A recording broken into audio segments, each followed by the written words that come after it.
about what refuge has meant to her. So please welcome up Barbara.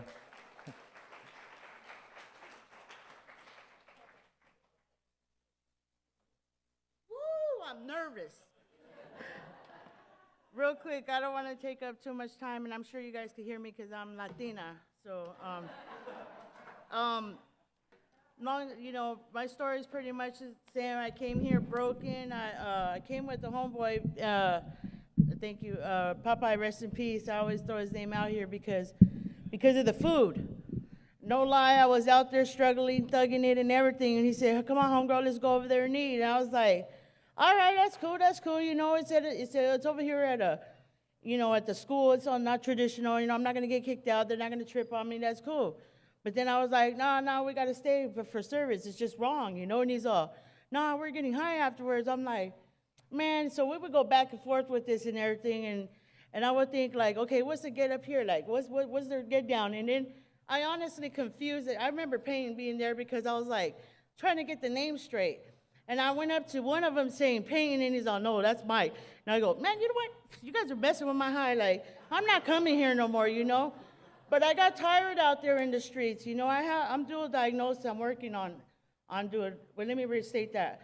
I'm a dual diagnosis in recovery, and working on stuff. I've tried to reach out to, like a lot of us have pain inside of us.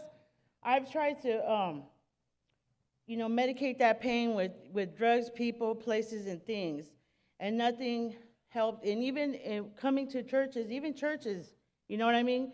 And this place, for some reason, I used to sit there and it used to mess with me. After I came here, like, what was the name of that church? Shelter? And then my homeboy was like, "Come on, Barbara, stop playing." And he goes, "You want to go eat?" I go, "You mean at Refuge?" And he goes, "Oh, now you know the name, huh?" But I'm going to tell you, there was something about this place that made me feel like I was home, like I belonged.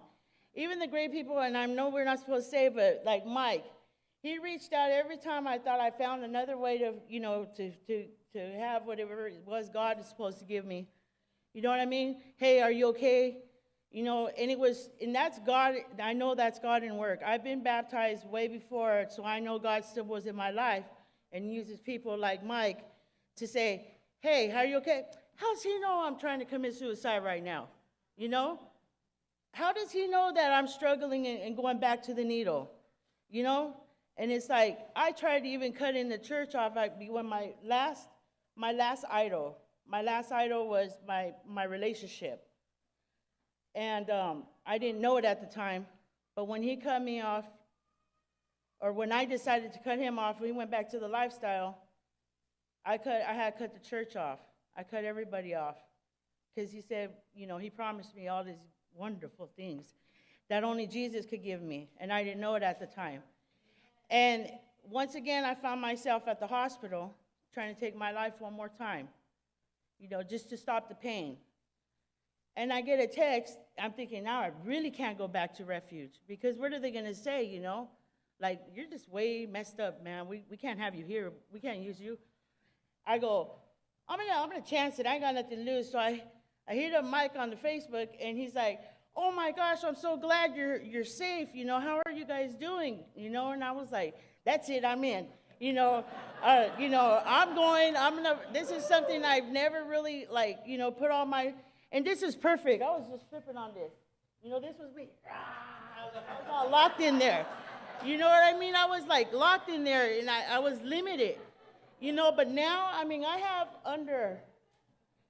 have under, tomorrow I have 30 days clean. Thank you.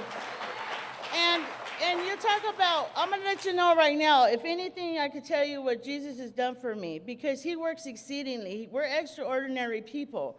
He doesn't work on man's time. And I'm a testimony to that, because let me tell you, in that whole thing about a spiritual warfare, I knew something was coming, and that used to scare me. Because for a minute, all of this fire that I have for Jesus was gone a couple days ago, when I got a phone call, a Facebook saying, "I have this much dope and this amount in a syringe for you." I was like, where'd that fire go? Oh no. But what I learned here is in Exodus something, I'm getting better at this, I'll get this down. Exodus, it says, be still and know I am God. Let me fight for you, or something like that.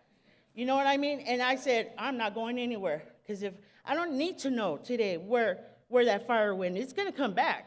The devil's a liar. And I said, I'm clean today. And by the grace of God, I know it's only the grace of God. That dude said, okay, I'm going to move on. I need to get high with someone. I was like, what? You're not going to pressure me? You know, and then I was like, what? I'm not going to get up and go, you know, where did this fire go? And believe all these voices in my head saying, you're not worthy. You're worthless. See, I told you. You're just wasting your time. You could never get to this place where Jesus wants you in 30 days. And I was like, I don't care. Shut up. I'm staying here, and I woke up another day clean. And to me, and if you understand whether it's clean or whatever it is, to wake up another day and not respond to the voices, to your madness, your sadness, your brokenness is awesome, and that's only God. That's God, and I give him praise for that. You know, and I just want to leave with this. I had to look up what refuge meant before I came here, because I wanted to know why this church, why this one. You know what I mean? And it says, a condition of being safe or sheltered from pursuit, danger, and trouble. And that's where I was. God allowed this place for me to come, sit down, rest, and he could minister to me through you guys. I learned how I've been in that Bible like I've never been in anything in my life, because it's my spirit. I came spiritual bankrupt here, spiritual broken.